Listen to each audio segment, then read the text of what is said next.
创造台人的言语也算是一大使命。作者翁耀芬。台湾民报苦处10余年，使得这次的发行日刊许可。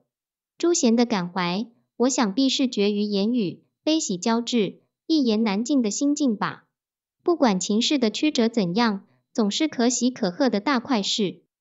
又在报纸上读了当事者对于将来的觉悟抱负，深为之感鸣，使我不得不略述几句以为祝贺。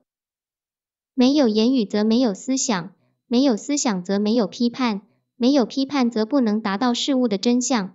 所以物论学问，如是对社会一般唤起舆论，下了中正的批判为使命的新闻，也是由言语使得发挥其能力。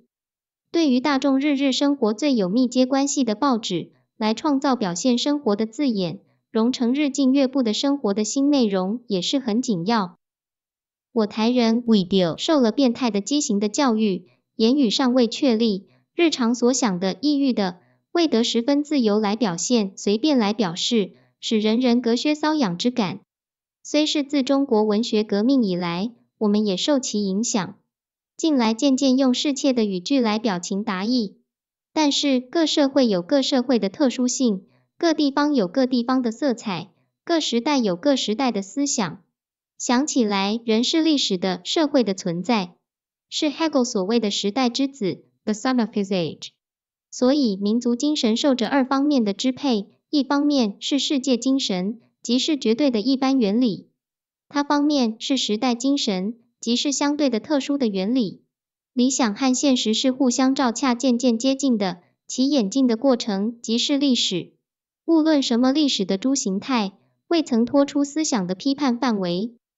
历史的诸文化形态一受了思想的批判，就要生分裂，各对立其构成的诸要素，譬如特殊和一般、个人和社会等。一方面看起来是崩坏，向来的权威失堕；他方面看起来是更生本质的保存。唯独精神时有这样的过程。